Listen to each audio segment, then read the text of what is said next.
there's an idea that, to fulfill Prabhupada's instruction that every home should have Bhagavatam and Chaitanya Charitamrita. Of course, have them in your home means to read them. So those are two topics that are, again, come up tomorrow. And then there's another topic. You want to guess what the other topic is? Today is the appearance day of Lord Varaha. And did you know, you're going to find out if you didn't, there's not just one appearance of Varaha, but there's more than one appearance of Varaha. Canto 1 and Canto 3 describe Lord Varaha who rescued earth from the bottom of the Garbhodak ocean, lifted in his tusks. And that was one. And there's two. There's Sweta Varaha and Rakta Varaha. So another Varaha, the earth fell out of its orbit because of Hiranyaksha, and he came and smashed Hiranyaksha and brought the earth back to its proper place. Two Varahas. You want to add to that number? Say yes. Yes. Brihat Bhagavatamrita describes 5. One who engages in transcendental loving service is elevated to the highest perfectional stage by the Lord himself, who is seated in everyone's heart. So continue to attend the Bhagavatam discussions. You're in good shape. Well, at least you're on the path. Now, there's different references. There's some from Brihat Bhagavatamrita.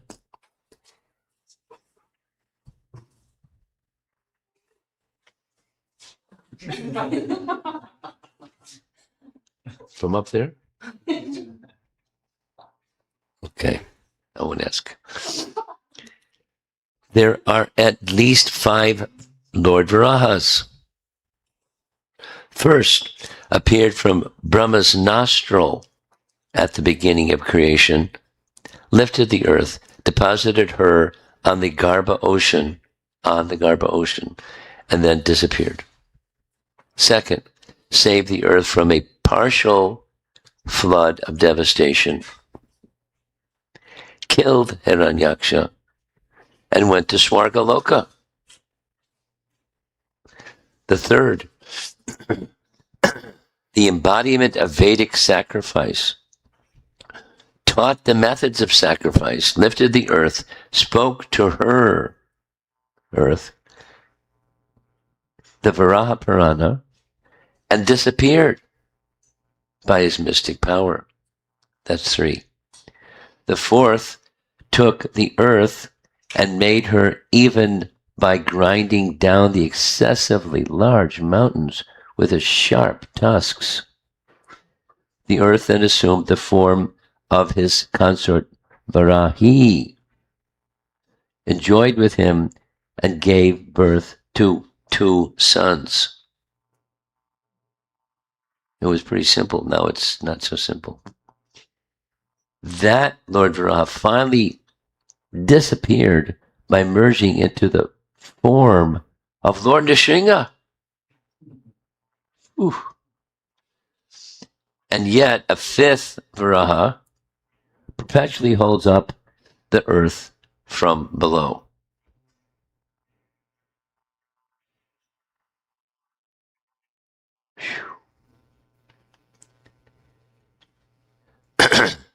Look closely at the painting.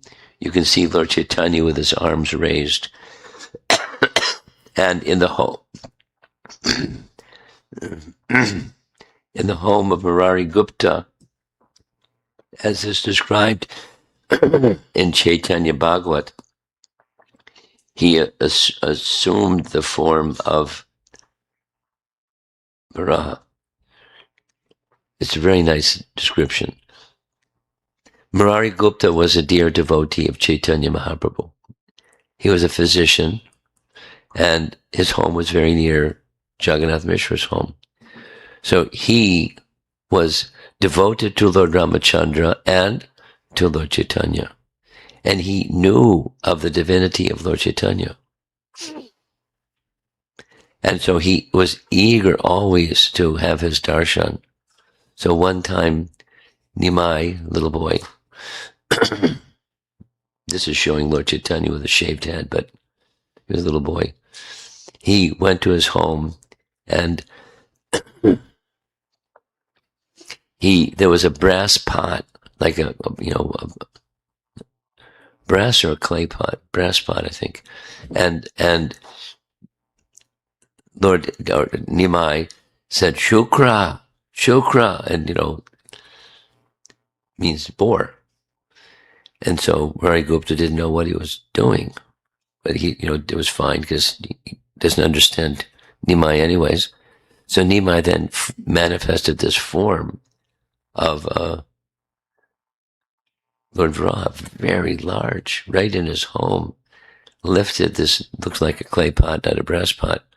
That's as Lord Viraha performed the pastime of lifting the earth planet from the Garbhodak ocean.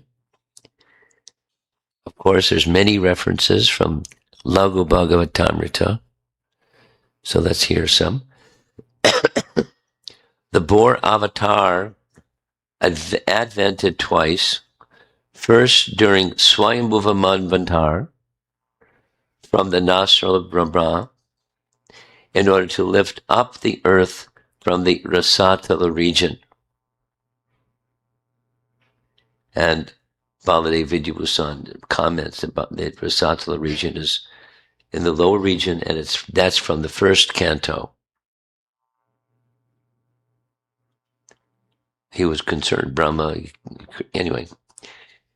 So he what to do, and Lord Viraha appeared from his nostril and knew what to do.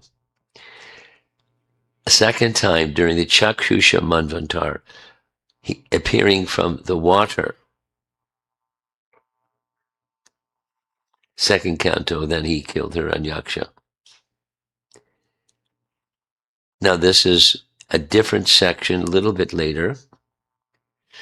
The Viraha of the Swayambhuva Manvantar is dark blue, not just red and white, Rakta and Shukla, but dark blue, and the other Viraha is white as the moon.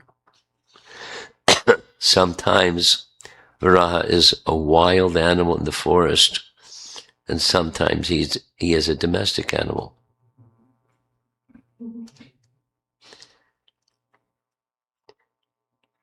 Same section, part. It's chapter 3 of part 1. It is mentioned in the Vishnu Dharmotara that by the will of the Lord, there was a sudden deluge during the reign of Chakshusha Manu. We're going to hear shortly. At the end of each Manu, there's the universe is submerged in water. At the end of each Manu, but this is during Chakshusha Manu. Viraha appeared at that time to lift the earth, which had become submerged, and also killed Hiranyaksha. Same section. Markandeya explains in the Vishnu Dharmotara that there is a devastation of water at the end of each Manu's reign.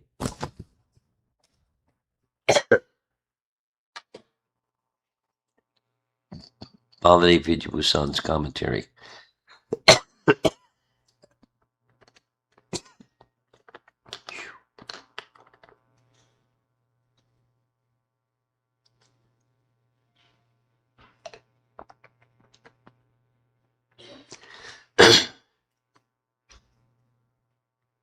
At the end of every Manvantara,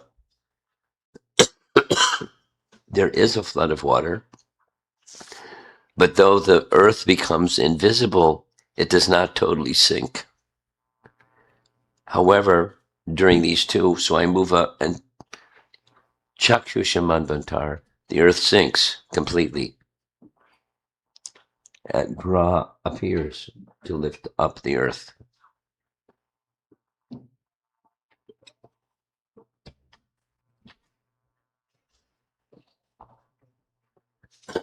Later, the same chapter 3, it is written that some avatars have abodes within the material universe.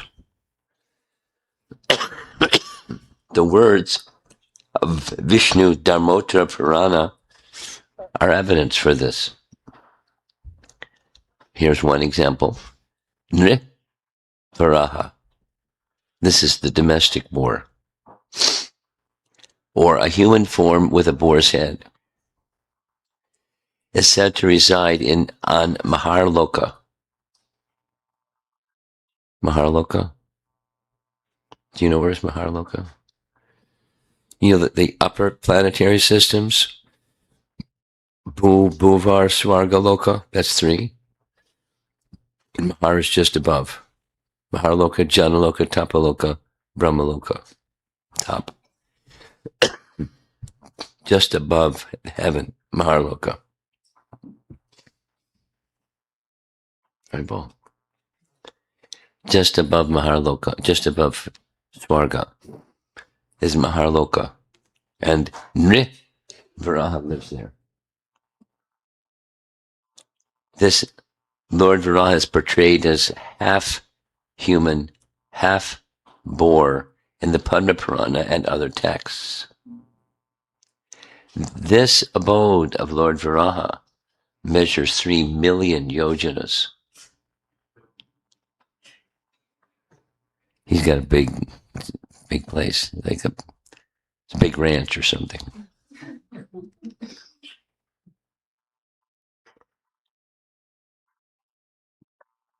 Another within the universe. The beautiful and self-effulgent realm, Varahaloka, touches the material universe as it stands beneath everything. Beneath everything means below the 7th Patala Loka. Down, down, down, down, down. And the planet known as Kalingni, Kalagni, there we go, Rudra, a 4-legged Varaha.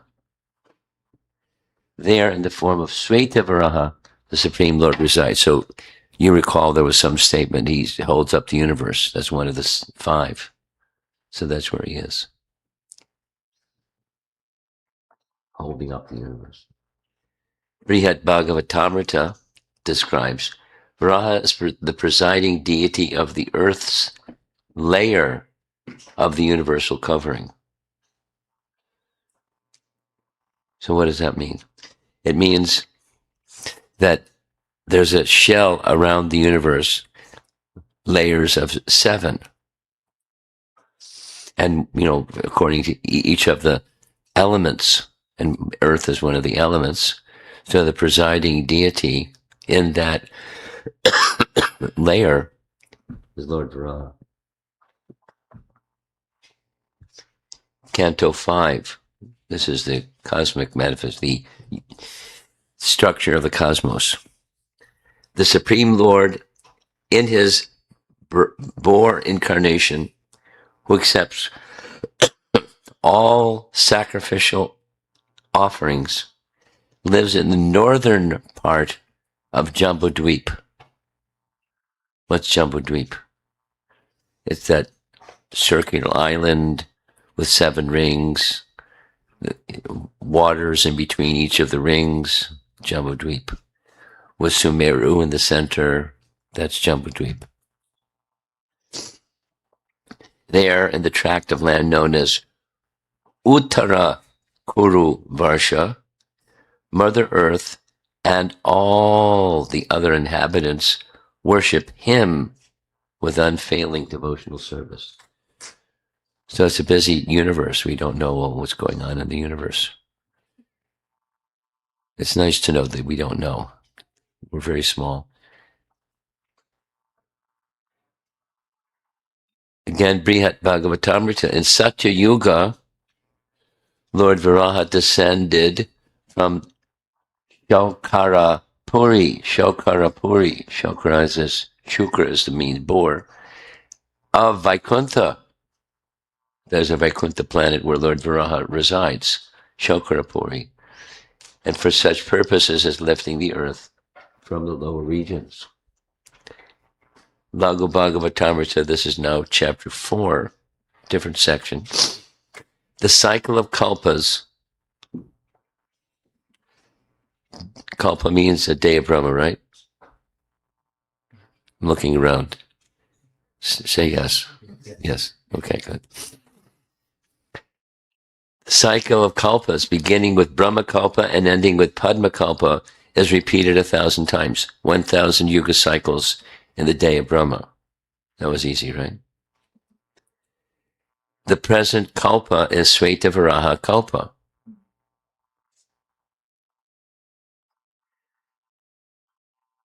If your head isn't already spinning, here we go some more. The first day of the month is called Sveta Kalpa.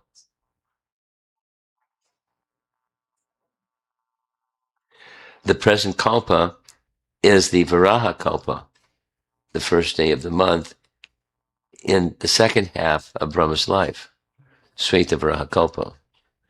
Baladev Vidyavusan. The Sveta Kalpa mentioned here is also known as Sveta Varaha Kalpa. So we're in the second half of Brahma's day, which is a little different than the way I've always thought. The way I thought is it's like 11 o'clock, not the second half of his day. But in any case, that's what it says. Tattva Sandarbha. Sveta Varaha Kalpa is the day of Brahma in which Lord Vishnu's incarnation as a boar had a white body. So now he has these three colors. One is this dark blue, another is red, another is white. The first day of the first Prarardha is called Brahmakalpa or Sveta Varahakalpa. At the beginning of Brahma's day, during Swayambhuva's reign, his two sons did not yet have offspring. One hears only of the birth of his sons and daughters. Thus, at that time, there were no Prachetas, Daksha, or Diti. Swayambhuva had a son named Uttanapada. In his line, the Prachetas appeared. Their son was Daksha. He had a daughter named Diti. Diti was married to Kashyapa and bore Hiranyaksha. That's like the history of Hiranyaksha and the earth falling from its orbit because he took the gold out for his brother Hiranyakashipu, who liked gold. Thus, since Hiranyaksha was born long after Swayambhuva Manvantar, the first boar avatar who appeared during Swayambhuva's time could not have killed him. Therefore, it should be understood that when the first boar avatar appeared, he simply lifted the earth from the ocean. I hope you're not confused.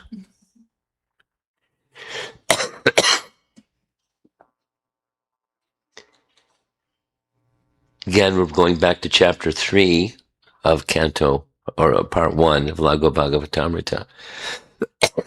It is mentioned in the Matsya Purana that there was a pralaya during Swayambhuva Manu's reign because of a curse of Agastya Rishi upon Swayambhuva. The earth became submerged and Varaha appeared. So we heard already Chakshusha Manu? During, not after at the end, but during. So Lord Varaha appeared and rescued the earth. And those two times, Swayambhuva and Chakshusha, it actually didn't just like float or enter into the water, but it was submerged, and thus the need for the form of the Lord to appear. Okay, that's our Varaha topic. There's much more, but that's it for another time when it's not the day before Lord Nityananda's appearance day. So where did we end yesterday? We ended yesterday where for 20 years from the time he was 12 plus 20 equals 32, right? Just checking with our scholars here.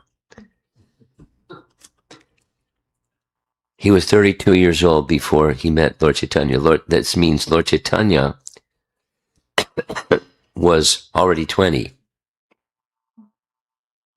And he took sannyas when he was 24. So all of their pastimes together in Navadvip were during those 4 years. And then after that, Lord Chaitanya took sannyas, etc.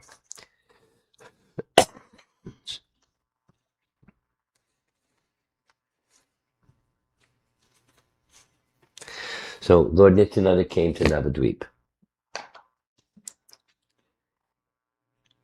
And I'm going to read something. You want to hear from Chaitanya Bhagavat?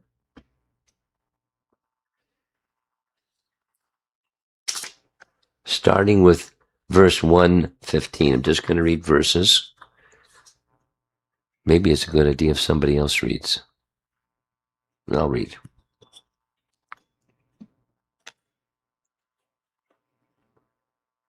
No one could recognize Nityananda, the origin of Ananta, as he roared loudly on seeing his previous birthplace. He remained always in the mood of a child, without displaying any other mood, as he sported in the dust of Vrindavan. In this way, Nityananda Prabhu resided in Vrindavan, while in Navadvip, Gaurachandra revealed himself. The Lord constantly engaged in Sankirtan in great happiness, yet he became unhappy on not seeing Nityananda. Nityananda understood that the Lord has manifested himself. He had waited in Vrindavan for this moment. On realizing this, he immediately came to Navadvip, where he stayed at the house of Nandanacharya. The house of Nandanacharya appears to be like a hiding place. Remember? With Advaitacharya. He was hiding, and the omniscient Lord Chaitanya knew, and he went and found, so, Nandanacharya. And it's very near to the house of Srivas. Very special place, Nandanacharya. Nandanacharya was a Mahabhagavata. He saw that the bodily effulgence of Nityananda was equal to the sun. Nityananda appeared as a great avaduta with a large body. He was always grave and most sober. He chanted the names of Krishna day and night. This was the abode of Lord Chaitanya, incomparable within the three worlds. Sometimes he roared loudly. In his own ecstasy, he appeared greatly intoxicated, just like the incarnation of Balaram. His attractive face defeated the beauty of millions of moons, and his enchanting smile was the life and soul of the universe. The effulgence of his teeth defeated that of pearls, and his two broad, reddish eyes increased the beauty of his face. His two hands stretched down to his knees, and his chest was high. His two soft lotus feet were expert in movement. He spoke to everyone with great compassion. On hearing the words from his lotus mouth, one's bondage due to fruitive activities was destroyed. When Lord Nityananda arrived in Nadia, there were shouts of joy all over the world. Who can describe the glories of that Lord who broke the sannyas danda of Gaurachandra? We'll hear about that tomorrow. The entire universe is purified by chanting the names of He who delivered the fallen, the foolish, and the merchants. Nandanacharya welcomed Nityananda Prabhu, fed him, and kept him in his house. Anyone who hears about the arrival of Nityananda in Navadvip will certainly receive the wealth of love. That's like a little announcement to the readers. Keep listening, Prabhus. When Vishvambar understood that Nityananda had arrived, he became unlimitedly joyful at heart. On some pretext, the Lord had previously given the Vaishnavas some hint about Nityananda's arrival, yet none of them understood. Oh, brothers, here's the hint. Within 2 or 3 days, some great personality will come here. By providence, after worshipping Vishnu that same day, Gaurachandra soon met with all the Vaishnavas. The Lord told everyone, "Today, I've seen something wonderful in a dream. A chariot adorned by a flag marked with a palm tree." That's Balaram, right? Those of you that know Mahabharata, it's Balaram. And expert in bestowing the essence of life on all people, arrived at my doorstep. Within the chariot, I saw someone with a huge body. He held a post on his shoulder, and his movements were unsteady. In his left hand, he carried a water pot wrapped with cane. He was dressed in blue garments, and his head was decorated with a blue cloth. His left ear was decorated with charming earring. By his characteristics, I could understand that he was none other than Haladar. He repeatedly inquired 10 or 20 times, "Is this the house of Nimai Pandit?" He was dressed like an Avaduta and appeared to be most powerful. I've never seen such a personality before. I was filled with respect on seeing him and asked, "Which great personality are you?" He smiled and said, "I'm your brother. Tomorrow we will meet." I became most pleased by hearing his words, and I considered myself to be identical with him. While speaking in this way, the Lord lost his external consciousness and roared loudly in the mood of Haladar. The Lord repeatedly cried out, "Bring wine! Bring wine!" His cry was so loud that everyone's eardrums were almost broken.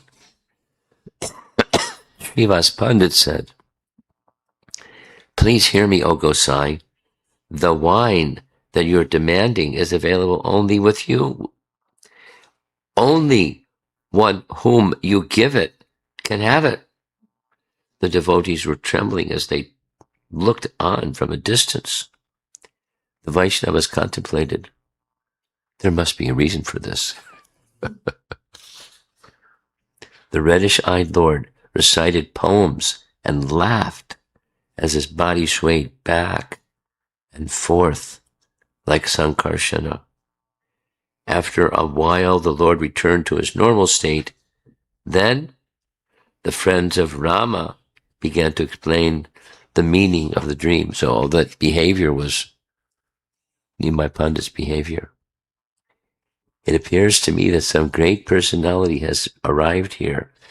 I have already previously informed you that we will soon meet a great personality. Oh, Haridas! Oh, Srivas! Go immediately and see who has come.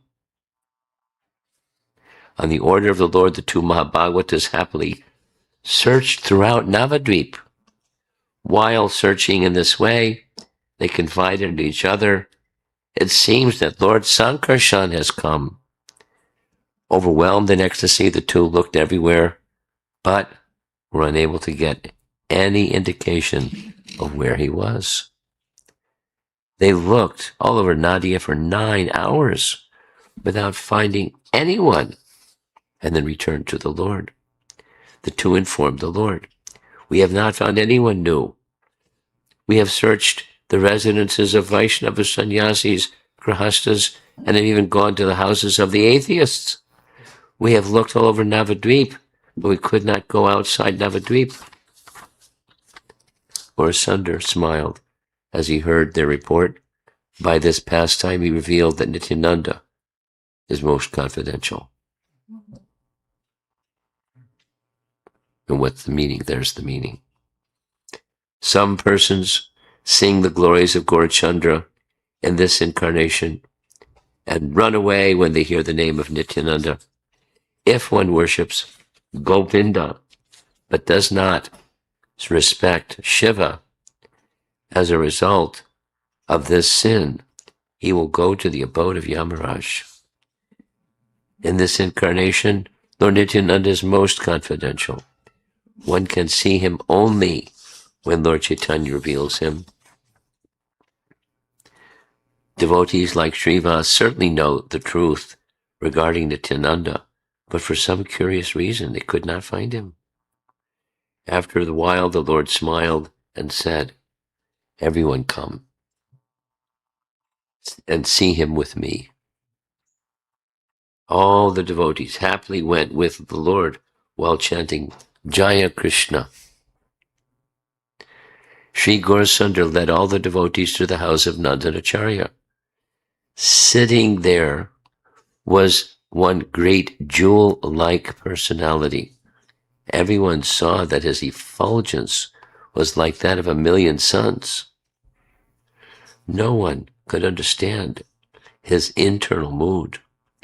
He was absorbed in happiness from his meditation and continually smiled. Understanding his pure devotional mood, Vishwambar and the devotees offered him obeisances.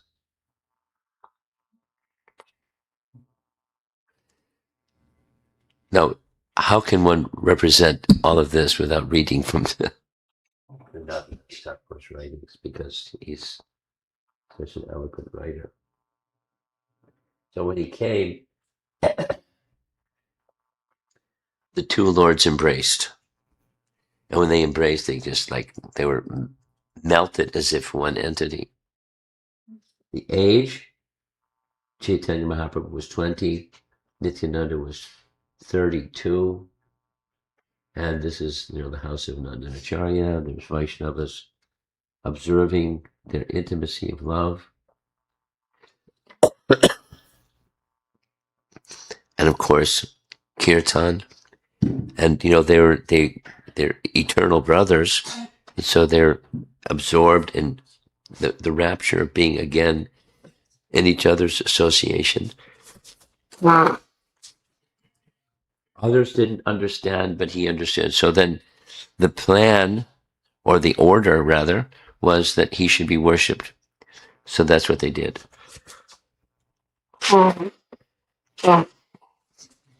They're very near to the Ganges, so they got Ganges water, bathed him, and then new garments and garlands and this and that, and worship him because he's just arrived and he's being respected in this very unique way.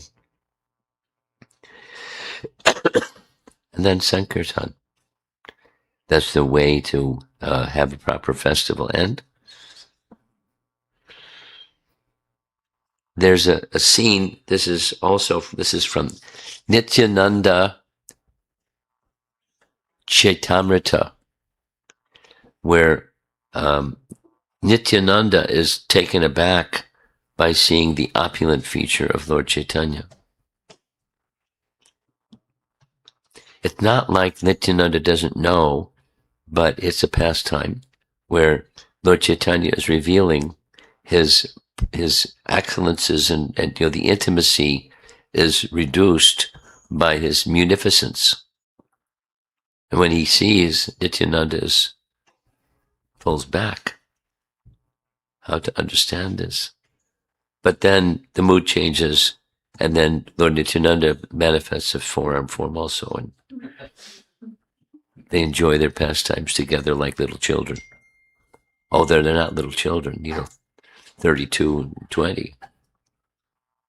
But that's the nature of the loving exchanges between the two lords.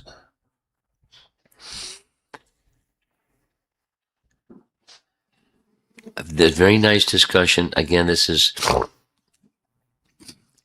Nityananda Chaitanya, no.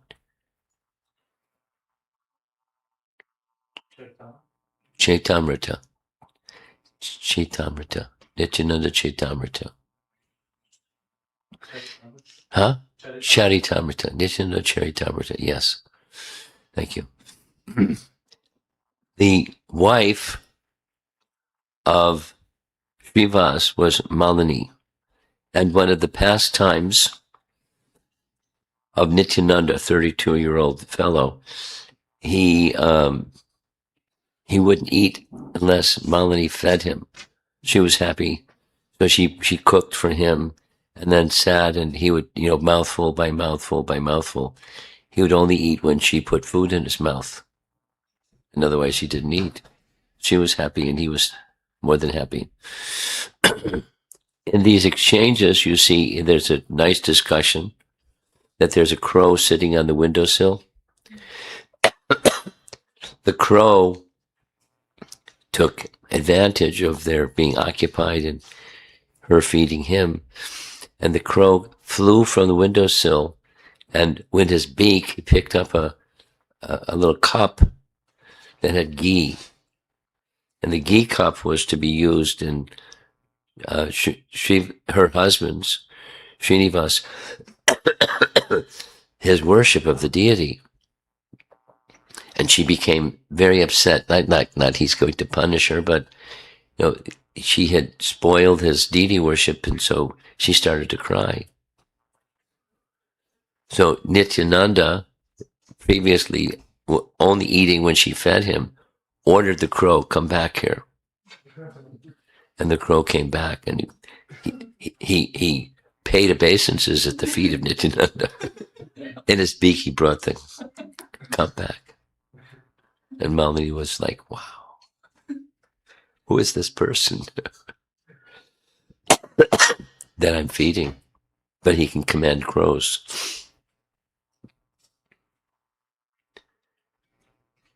There's a detail, I had to put it in writing because anyway, whenever Malini would see Nityananda, her milkless breasts, because she was elder, would become filled with milk, which Nityananda would then drink. So there's this amazing relationship between the two, the wife of Srivas Pandit and Nityananda. So together, this is a classic Bengali residence with, different items growing on the rooftops. It's like a field for growing different vegetables. I forget the vegetable that grows on rooftops. Pumpkin. Yeah. Yes? Where's Chintamani? Huh? She's doing deity worship. Okay. Maybe she's watching like you do when you do deity worship. She can send us a message. think it is pumpkin, and I've seen it in homes, in Bengal. It's very common. So, okay, it's a common little portrait. And then there's Lord Chaitanya, there's Advaita, there's the Panchatattva engaged in Sankirtan together, along with all the other devotees. And then another scene. Again, this is these are with Lord Chaitanya having hair, because this is before he accepted sannyas. So ecstatic kirtan every day, commonly done in the evening, and through the streets of Navadvip, etc., etc., etc., by the shores of the Ganges. And it became so ecstatic that at a certain point, Chaitanya Mahaprabhu made a request of Nityananda. The request that he made of Nityananda was, you too, you and Haridas, please take up this assignment. Wherever you go, you instruct others.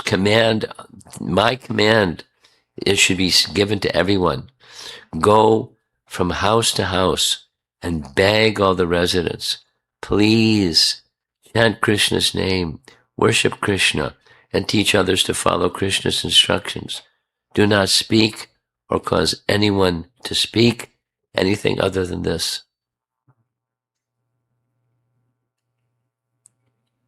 Bala Krishna, Bhaja Krishna, Kara Krishna Sika. Chaitanya Bhagavat. He was very happy. And Haridas was happy for a while. But after a while, he became upset because Lord Nityananda was such an avaduta. He would sometimes go in the Ganges and splash water on the alligators and command them to chant. And he was a wild man. There's Haridas on the shore saying, come back. And eventually got to the point where he said, I don't want to be with you anymore. You're too wild. And then this wonderful pastime, you all know the wonderful pastime. He, particularly Nityananda, would consider the most unlikely person or persons and target them with the idea that when they would become Vaishnavas, the most degraded persons or cuckoo persons, when they became Vaishnavas, the glory of Lord Chaitanya would be spread far and wide. It was already well known. So he approached Jagai Madhai, and the long description of their debauchery and previously trained brahmanas, but by bad association they became bad. They left everything Brahminical and became murderers and plunderers and robbers and drunkards and womanizers and, really bad reputation people. And they were always in a drunken state whenever they would come. The markets would close down because who knows what these guys are going to do. Lord Nityananda went to seek them out. And he did. He said exactly what Lord Chaitanya said to say. Please chant the holy name, and your life will become perfect. And they're in a drunken state, and one of the two, it's important, Madhai is the one that threw the clay pot and hit him in the head. And when he hit him in the head, it drew blood. No, a little detail. We know that spiritual forms don't have veins because they're spiritual forms. Material forms have veins and thus blood. But, it wasn't ketchup. It was a lila. It was a manifesting as if he had a body like everyone else. It's very similar. We heard yesterday about the umbilical cord. Anyway, as if a mortal, as if having a material body. Blood on his head. Immediately, someone ran to Lord Chaitanya and said what happened. And Lord Chaitanya became extremely angry because he's the protector of his devotee. What to speak of Nityananda? So he came, as you see in the painting, with his right hand raised, the Sudarshan chakra, ready to chop these two. In the exchange in Chaitanya Bhagavat, it describes, of the two brothers, Madhai was so drunken, he picked up another clay pot, was ready to throw the second clay pot. It didn't hit Nityananda again. And Jagai stopped him. So there's this discussion between Lord Chaitanya and Jagai. He should be protected, but this other fellow, I'm going to finish him. The dialogue between the two lords was Nityananda resisted, said, no, no, no, no. In this incarnation, you come to deliver, not to kill the fallen. So please deliver him. Please deliver Madhai. And Jagai was already, seeing this scene. He became sober real fast. And Madhai is also, his life is on the line. Appealing to the merciful nature of Lord Chaitanya, Nityananda, who can invoke the merciful nature of Lord Chaitanya better than Nityananda? But Lord Chaitanya was still very angry. And so he insisted that you, Madhai, you go and fall at the feet of Lord Nityananda, beg his forgiveness, and if he grants his forgiveness, you can be forgiven. Otherwise, finished. Doesn't leave much choice. So he went. He was like quite okay with being rescued. So he fell at the feet of Lord Chaitanya, of Lord Nityananda. His brother Jagai is behind him. And then Lord Chaitanya said, he asked Nityananda, have you accepted his apology? And Lord Nityananda said, more than accepting his apology, I declare emphatically that if I have ever accumulated piety in any lifetime, I give it all to Madhai.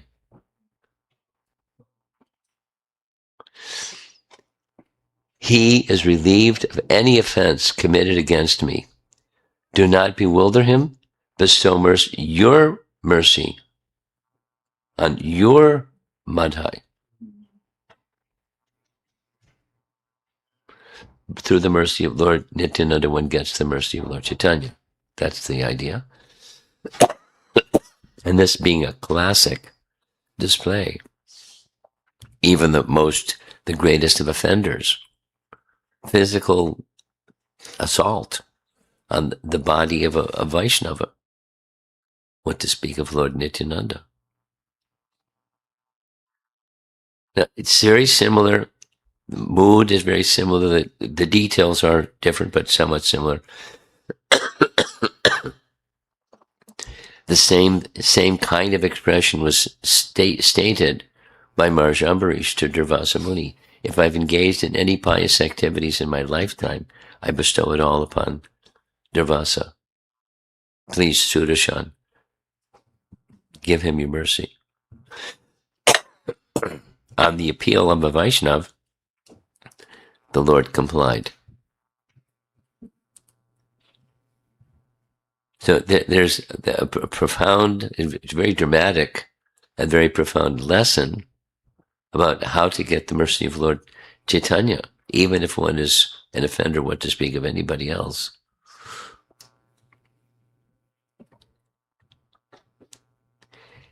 In Chaitanya Bhagavat, it says, Nityananda entered the body of Madhai, and Madhai became filled with all energies. To be reinstated, you all know the pastime, you should. They were given the service for your offense to the Vaishnavas, because Navadvip was filled with Vaishnavas. You should beg the forgiveness of all the Vaishnavas in Vrindavan, or in Navadvip. So they took that as an order. They built a Jagai Madhai Ghat, and to a Ghat meaning, some series of steps going down to the Ganga, and they stood on the other side, like Jagai Madhai, and offered their respects to all the Vaishnavas. Please forgive us for all of our offenses. They're truly repentant and transformed. Not just, they're off the hook. But a very special arrangement with the personality of Godhead. Now, a few more pastimes in this section when they have their meeting.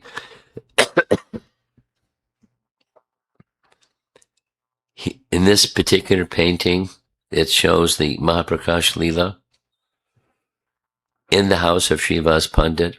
The house means the courtyard, the expanded residential place of his multiple family residences, because they all live together in a large complex. So in the mandap, the place where the throne of Lord Vishnu was, because Srivas is a Vaishnava, Lord Chaitanya one evening during Kirtan became impelled and sat on the altar, sat on the throne of Vishnu, and said, "Worship me." And so they were all astonished, and they did. And chief amongst them, Nityananda, was very happy taking the lead of worshiping. Similarly, they bathed him in fresh clothes and ornaments and garlands and so forth and so on, and arti paraphernalia, and they worshipped him. And Lord Nityananda was at the head of all of that. There's much more to that pastime. So on they went in the course of the Sankirtan pastimes performed in Navadvip. Then at a certain point in time, after 4 years, Lord Chaitanya informed Nityananda privately that he was planning to take sannyas. And that there was a reason why he was planning to take sannyas. And it's because his students couldn't understand him. He was teaching Sanskrit grammar, but the Sanskrit grammar now became names of Vishnu.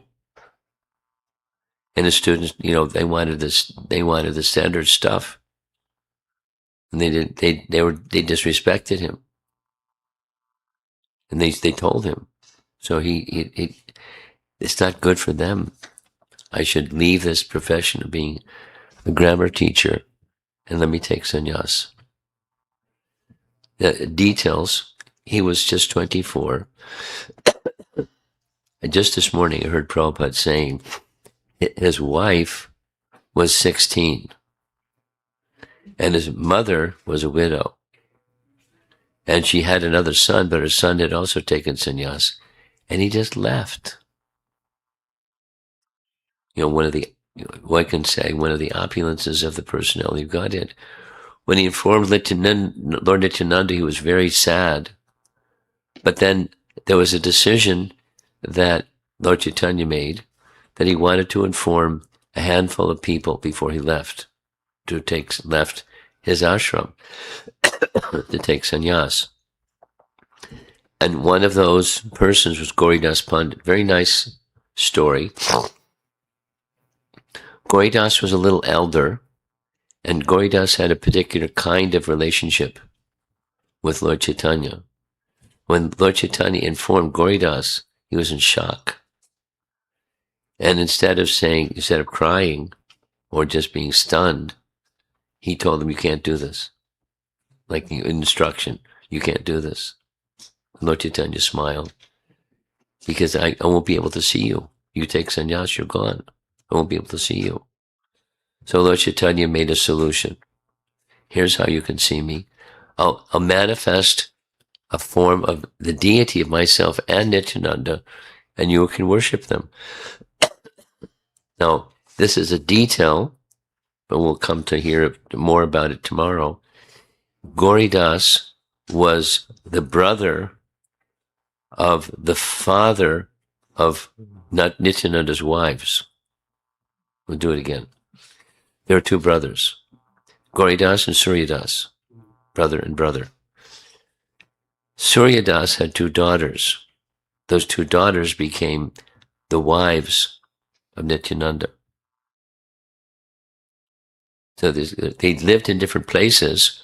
Glories, there's a whole big, explanation of this, how it happened.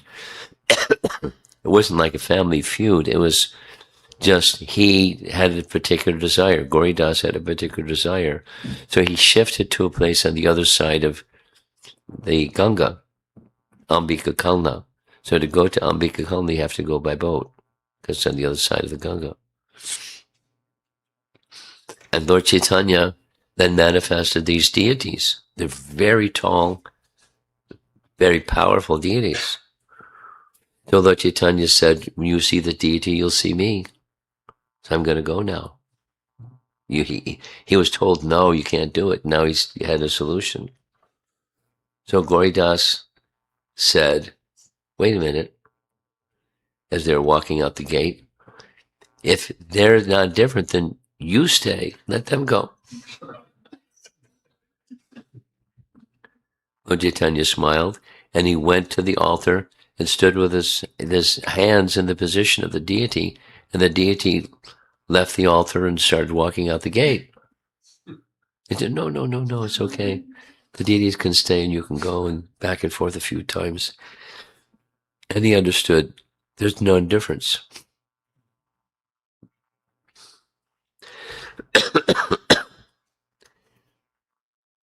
So very special relationship with Glories Pandit. Glories Pandit, we'll hear more about him in relation to other devotees of descendants of the disciplic succession, actually. But here they are, the deities, with a nice, I guess you'd call it a crown made of marigolds, and very tall, very stately, very impressive, worshipped nicely. So there he goes, in the dead of night, when his mother was asleep and his 16-year-old wife was asleep. He left. And when he left, he went to a place where there was a Mayavadi sannyasi who then gave him the sannyas diksha. And there's a reason behind it. One of the reasons behind it was that during this time, those in the order of sannyas were prominently Mayavadis. In the northern part of India, there were not the other kind, the Vaishnava kind of sannyas. So there's Madhu the barber, and he shaved his head. There's very elaborate description of everyone crying because he lost his hair. That's nice. I just had my head shaved. It's very nice. But my hair wasn't long. Not like Lord Chaitanya, long. So, crying and crying and crying in a big scene, and the Vaishnavas understood we're not going to see him again.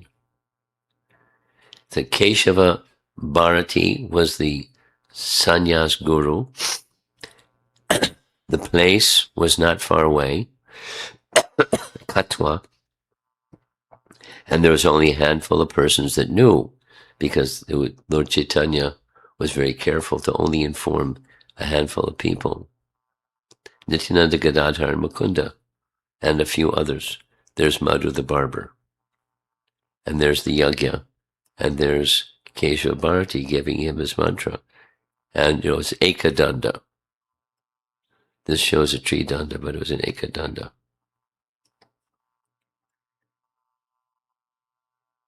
So he accepted sannyas. And with him, of course, was Lord Nityananda. And Lord Nityananda understood the mood of Lord Chaitanya. And the Lord Chaitanya, after accepting sannyas, wanted to go to Vrindavan and be in the land of Krishna in Vrindavan. But by tricks, Nityananda redirected him. Instead of to go to Vrindavan, he sent him or directed him to the home of Advaita Acharya. There's a very nice set of teachings found in Chaitanya Bhagavat. After he accepted sannyas, he was already, a highly educated Brahmin and a teacher, but he gave spiritual teachings to the mass of the people, which was what he did for the rest of his life as a sannyasi. So in Shantipur, there's the two lords, Lord Chaitanya with his shaved head, Lord Nityananda, and Advaita Acharya was very happy to have the two lords come to his home and take a meal. And then there's this very interesting pastime where Lord Nityananda was being a madman, and he took items from his plate and threw them on the floor. And Lord Advaita Acharya said, "What are you doing? You're a madman. Don't throw the rice on the floor. You put it in your mouth." And looking at Advaita Acharya, he did it deliberately again, threw it on the floor. And then some grains bounced from the floor and hit Advaita Acharya in the leg. And he started dancing. I've been touched by the remnants of the food from Lord Nityananda. And Lord Chaitanya is watching these two madmen going at it. He's the sannyasi, right? And Advaita Acharya is a senior Vaishnava, senior by far, senior in age, and and such an important Vaishnava that Shantipur, Mother Sachi was invited to come see her son one last time after his accepting sannyas, and she appealed to her son, "Please don't go to Vrindavan. You know the pastime. If you go to Vrindavan, I may never see you again. If you go to Puri, Krishna's in Puri, go to Puri, because the devotees from Bengal go every year for Rath Yatra and stay for the rainy season. Then they'll get word of you. So please go to Puri." And Lord Chaitanya spoke nicely. "I don't know what happened to me. I just became mad, but it's already done. So now what to do?" And "Yes, I'll go to Puri. You're my mother, so I'll follow your instruction for me." So on the way to Puri, he has this Eka Danda, and he gave the Danda to Lord Nityananda to carry while he went across the Ganga to visit a temple of Lord Shiva on the other side of the Ganga. And Lord Nityananda, being a madman, he started having a conversation with the Danda and scolding the Danda. "Oh, Danda, it's not proper that he whom I carry within my heart should carry you. Oh, Danda, do not try to become the lord of my lord. Do not engage Mahaprabhu in carrying you any more." So he broke the Danda in 3 pieces and threw it in the river. And in his madness, Lord Chaitanya came back after seeing this temple of Lord Shiva, and he asked for his Danda. Here's a statement from Chaitanya Bhagavat. In this incarnation, Gauranga never bestows danda or punishment on anyone. Therefore, this ekadanda, or one punishment, or a single sannyas rod, doesn't look good in his hand. thinking like this, Nitai broke the danda of Gora and constantly distributing love of God in Kali Yuga. There is an ocean of bhakti rasa in the heart of Nityananda Prabhu. And Chaitanya, it should be Chaitanya Bhagavat. Nityananda Prabhu considered, my Lord is automatically on the Paramahansa stage, therefore he does not need to carry the sannyas danda. So there's another painting. On the other side, there's this temple of Lord Shiva Kopiteshwara. And the river is a tributary of the Ganga, Marginadi River, and he threw the danda in the river. And when he threw the danda in the river, Lord Chaitanya came back and scolded him. Lord Chaitanya said, I only have one possession, my danda, and you broke it. And Lord Nityananda said, if you think I've violated, then you can punish me however you like. He said, there's two choices. I don't want to travel with you anymore. So you'll go ahead and I'll come to Puri. I'll go to Jagannath temple later. Or you stay here, I'll go, you come later. And they said, no, you go first. And so they crossed. This is celebrated, for those that live in this area. It's a very, very, a bridge that has 33 arches. A Taranala bridge. I only broke a piece of bamboo. If you cannot forgive me, then punish me appropriately. So they're not far away. On the other side of the bridge, you can see the dome of the Jagannath temple. So that's where the parties separated. Lord Chaitanya went, and Nityananda and the others that were with him, they stayed. And then that's the circumstance when Lord Chaitanya entered the Jagannath temple alone. First time. So there's the Jagannath temple, and we're about to end. So this is, a recent photograph, but there's a lot of people in Puri. This isn't Radha Yatra time, it would be mobs and mobs, but still, regularly, a lot of people go to Jagannath temple. Later, when Nityananda came to the temple, having, Lord Chaitanya did what Lord Chaitanya did when he entered the temple. This is a painting indicating the love that Lord Nityananda had for Lord Chaitanya. When he saw the deity of Jagannath, he got up on the altar and embraced the deity of Jagannath. He's definitely a madman, unconventional madman. So that's the end. And part 3 tomorrow.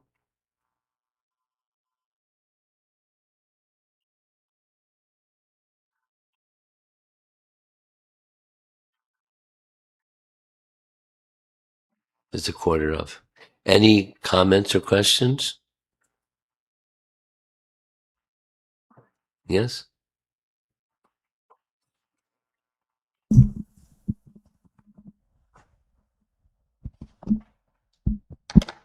I have a question and another question.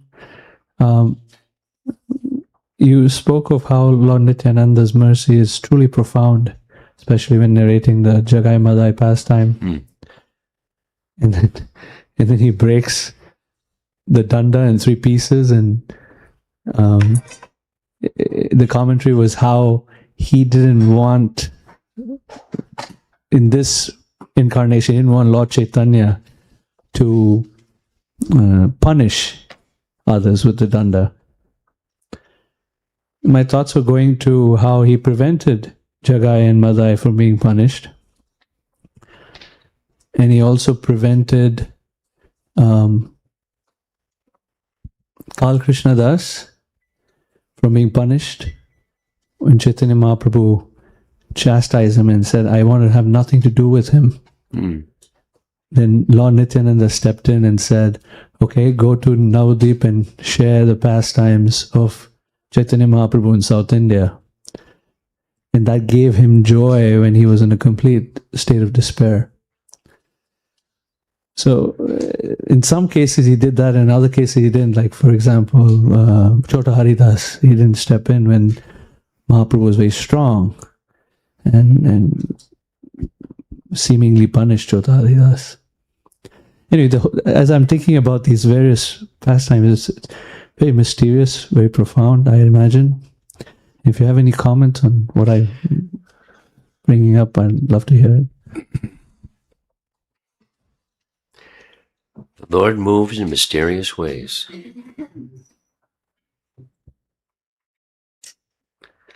For those of you that are not from a Christian background, that's a Christian phrase.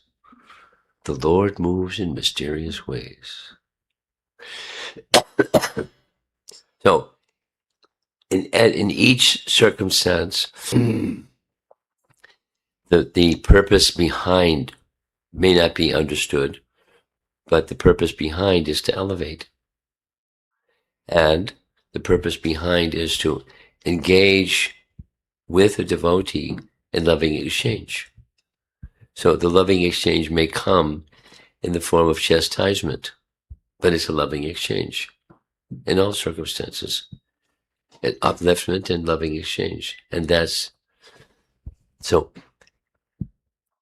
I've learned, and it may not be understandable right away, but in some form or fashion, the inspiration, the churning of a loving exchange, where the Lord and his devotee are experiencing an exchange of loving dealings with one another.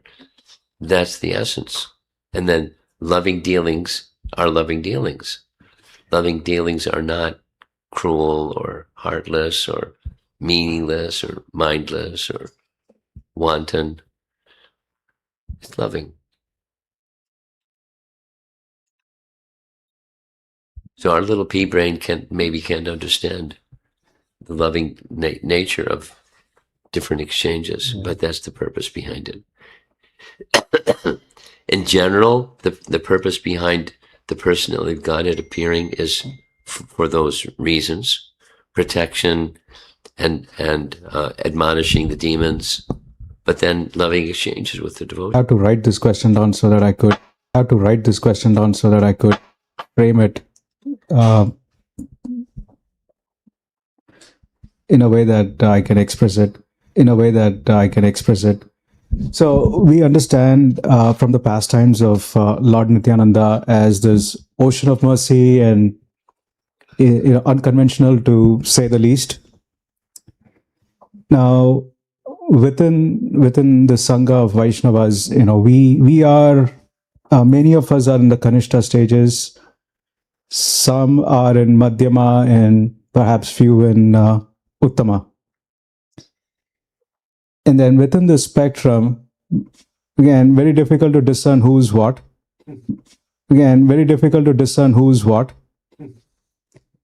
Some may display this mood of mercy, of accepting anyone and anything. Well, wait a minute. I'd like you to pause on that statement for a moment. What are you talking about? Are you just like switch your discerning capacity off and it's all one? Sounds like it. Well, that's not advised. Apparently, there might be people who have a larger bandwidth of what is accepted. Okay. Which might be quite a lot. Okay. Like willing to accept pretty much anything. Well, from my perspective, could be pretty much anything. Okay. But maybe the bandwidth is 90%, maybe not 100%. Well, so I'm not comfortable with that either. Okay. So supposing somebody is ignorant, like super ignorant, they can't discriminate. then persons, then you go up the scale of where the intelligence is more discerning. Mhm. And they can see what's what. They may be accepting of all types of what's, but they can discern what's what. And then, if one is an avaduta, like Nityananda, then it doesn't make any, you can discern, but then you just do what you're going to do because you're an avaduta. Spontaneous, whatever it is. Correct. So that is my point here too, Maharaj. Okay, let's hear it. So again, there are some people who may be accepting a lot more, and then there are people who might be discerning, and and they discern to protect themselves. They discern to protect the people that they're interested with. For it could be any reason. The person who is accepting much more broadly could take objection to how the person who discerns operates. Yeah. And similarly, the person who vice versa. Yeah. Who's discerning may say that, hey, objection to those who are taking, accepting more broadly. And so you're right, at the Uttama stage, if you take it to the extreme, Lord Nityananda, I mean, he is ocean of mercy. Like he doesn't, Jagai and Madai pastime. Yes. So we can very safely assume that most of us are not in Uttama stage. That's right. So that one parameter is taken away from that equation. Okay, fine. So how can we bring resolution to both these categories of folks who may be in Kanishtas, maybe in Madhyama, whatever they may be? Correct. Yeah. So there's differences. It's respect differences. We're enjoined to be madhyamas, to become madhyamas, and with we had this discussion this morning. Correct. Were you hearing the class? Yes.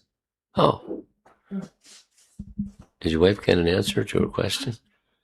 Anyway, I got too busy today. I didn't look it up. So.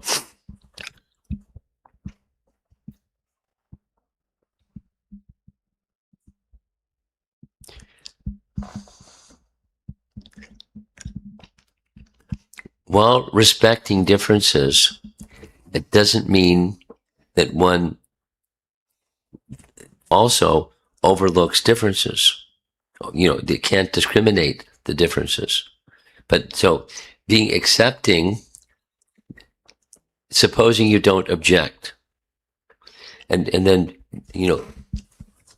that there's a difference between, the persons that are more discerning, the persons that are more liberal or accepting. There's a line. For Vaishnavas, there's sin and there's offense. So there's some lines.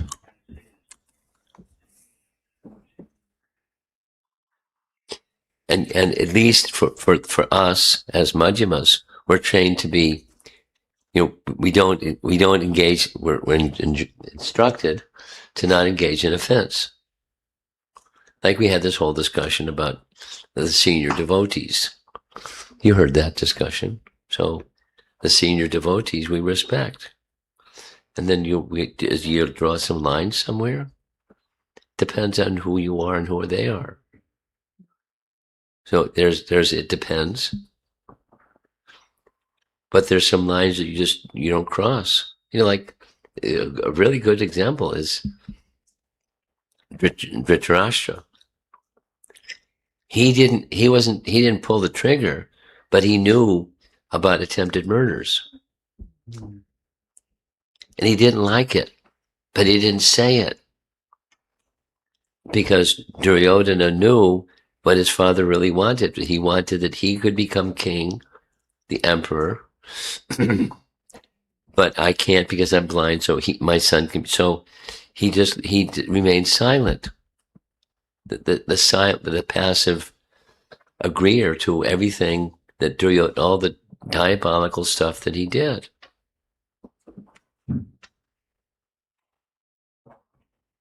And still Yudhishthira respected him. The discerning, so knowing what's to be done, what's not to be done, and so that there is Vaishnava etiquette is an important part of our culture, and often missing, frankly, because people have left culture behind and become immersed in the culture of no culture.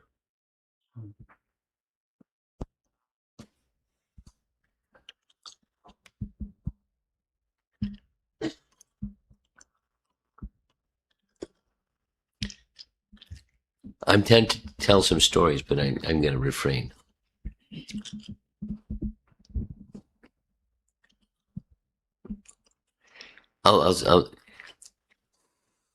Somebody from a Sri Vaishnava tradition was in a position of their family making an investment in something for a home for the elderly that they knew consciously, they knew that there would be meat served in that place, and they were get ready to go ahead from a Sri Vaishnava tradition, like discerning people, right?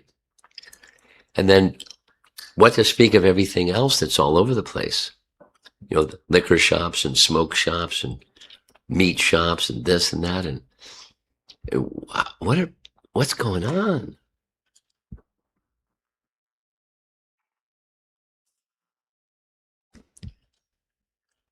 It's okay. It's just you slit the throat of the animal this way on this particular occasion, and it's okay. What? And that's people that are dharmic. What to speak of everybody else? They don't care. So and that's so. Here we are. We're discerning people. We're trained to be discerning. And we're in the midst of, awful standards of life. I mean, and your kids, and that's what they're growing up in. What to do? Don't have kids.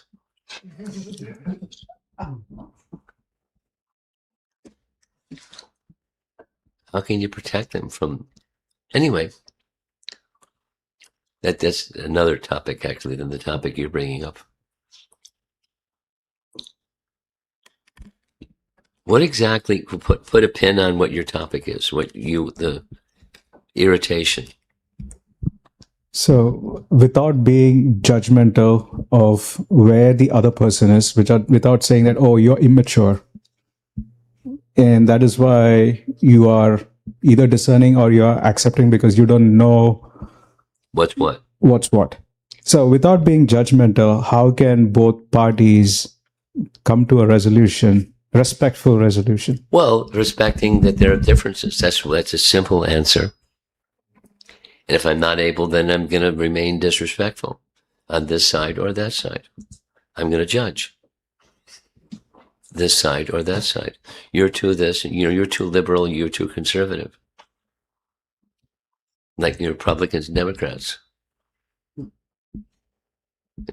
And at the end of the day, it's like they're both an illusion. Buddhas, from the language of Bhagavad Gita. Asses.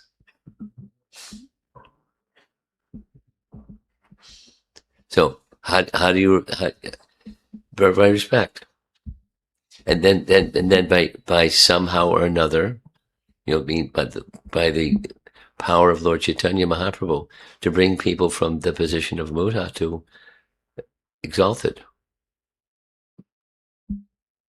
by living and by preaching, giving the teachings and living those teachings consistently. And it's collectively, it's an impact. And it's a big world with a lot of modhas, but this has an impact.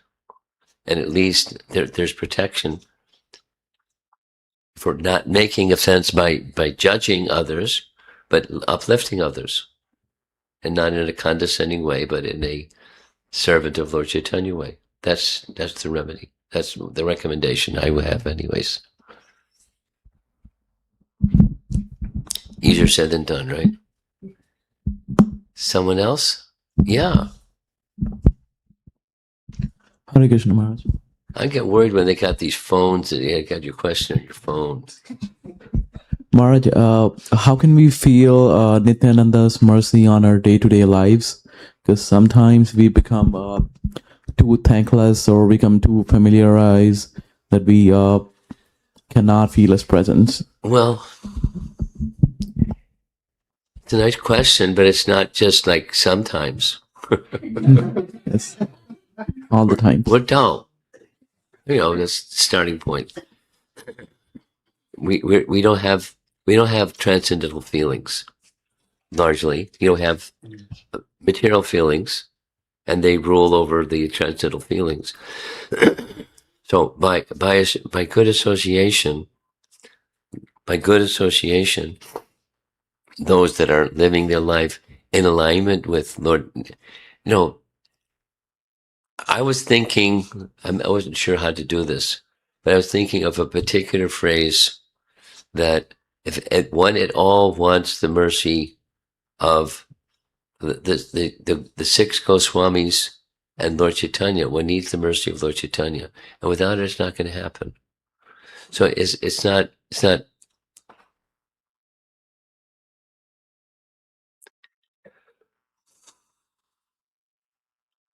There has to. It's come from a desire to come to the stage of who we really are, and come to the stage of a mature, real, palpable love for Radha Krishna. And Lord Nityananda is necessary to enter into that arena. So it's you can remind yourself or awaken yourself by. That's my answer. Thank you, Maharaj. But by association with those that have that sense, it's a comment is that right? And it's a bona fide type of worship, and it's simplified type of worship. But Lord Nityananda is not on the altar. So then they compensate by our process of hearing, because he's also present by hearing.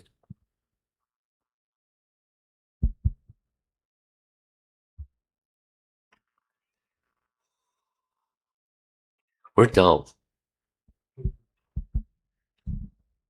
And your question is a sharp question. So how do you get sharp when you're dull? By association with those that, by sound, to restore our covered consciousness. Remove the covering and restore the original.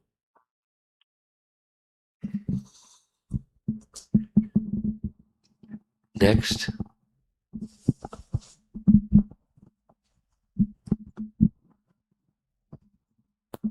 Guru Maharaj, Amara Mataji sent this question this morning, but it's related. So, Hare Guru Maharaj, thank you for giving your mercy through your regular classes, even though you're unwell. My question is, how does one develop the intelligence to discriminate properly and offer appropriate respect? And if one does not have that intelligence currently, should one be generally respectful to all, even if that includes the envious persons? Well, it depends on what she means, or what one means by respect. That the respect goes to the spiritual platform, that's appropriate. The material platform is not appropriate. The answer is not appropriate. But to the spiritual platform, yes. So then, if one doesn't have the capacity to properly discriminate, how is one going to see on the spiritual platform? Likely not.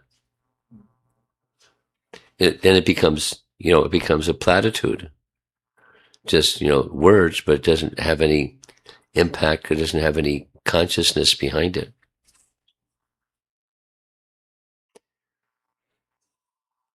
Therefore, therefore, a starting point is live as far as possible. As any spiritual teaching teaches, live your life in the mode of goodness, in ways that living your life in the mode of goodness is instructed, and your capacity and your understanding of Scripture, and read Scripture so you can understand better what mode of goodness looks like and then feels like, because you're living it. And then from that position, you can better discriminate. Super soul is more likely to give intelligence to one who is in the mode of goodness, and it can receive it. And then little lights go on, and then you can see better when intelligence comes from super soul. So live your life in response to her question. Not that she's not doing that, or any one of us are not doing that, but move in that direction. In the social structure, brahmanas are to be respected because they give light and direction to the rest of society, as the head directs the rest of the body. So that Brahminical culture is most important, and then from the Brahminical culture moving further to Paradharma. So on this matter of respect, if I don't have the intelligence to know how to properly respect different persons, you don't whitewash it.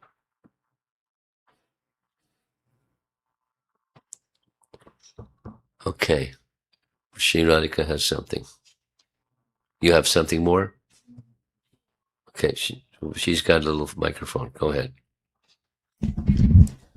Couple questions, Gumaraj.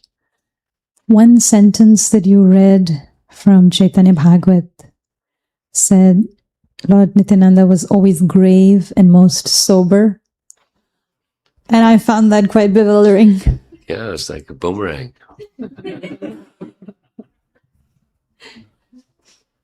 You want an explanation of that?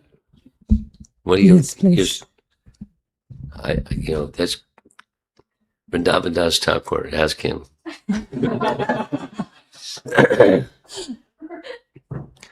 What was his intention behind writing that? Well, on the other hand, he describes his state of madness.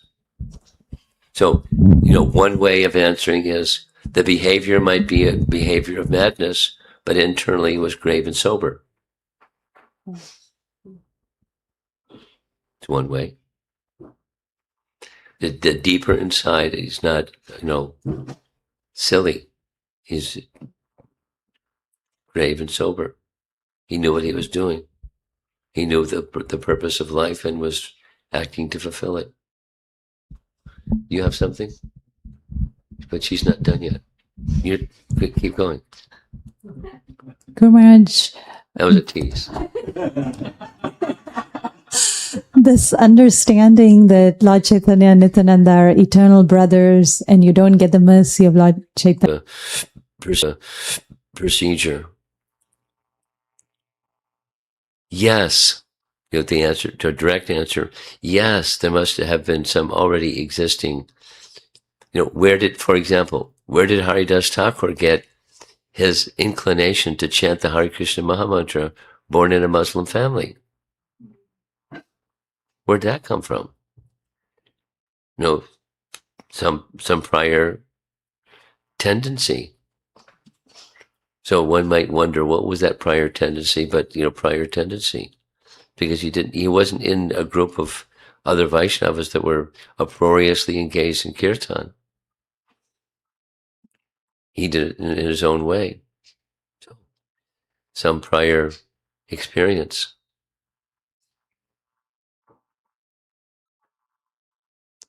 There's different explanations of who was Haridas Thakur in Krishna Lila and all of that. So a prior experience, and with that prior experience, a tendency and a Lila to be enacted by him. So under the direction of the internal potency, he enacted a Lila. He was a participant in the Lord's Leela. He played his role well. Thank you so much, Guru Maharaj. Sorry. Thank you so much, Guru Maharaj. I think my question is similar. We always hear that through Lord Nityananda's mercy, we get Chaitanya Mahaprabhu's mercy. But in that particular meeting, it's like, as you were describing, it's explained, Lord Chaitanya has to reveal to the devotees. Lord Nityananda is very confidential. They couldn't actually see him without Lord Gauranga's revelation of who Lord Nityananda is. So you're making a statement. Thank you. Yeah, based on that statement, I just would like to clarify my understanding, Guru Maharaj. When we are connecting to these different personalities, is it that how our heart is moved? One may be more inclined to Gaura Lila and one may be to Lord Nityananda. Isn't it? It's like that's what you just said is what goes on. And then even within one person, sometimes more this and sometimes more that, and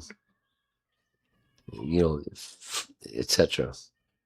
One's mind may become absorbed in a particular pastime that's glorifying Lord Nityananda in a particular way, and then over time, something it shifts.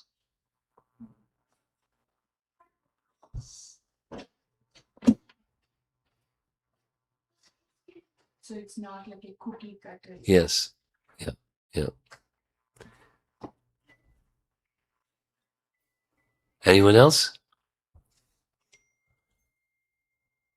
How about our host? No? Okay. Srila Prabhupada ki jai.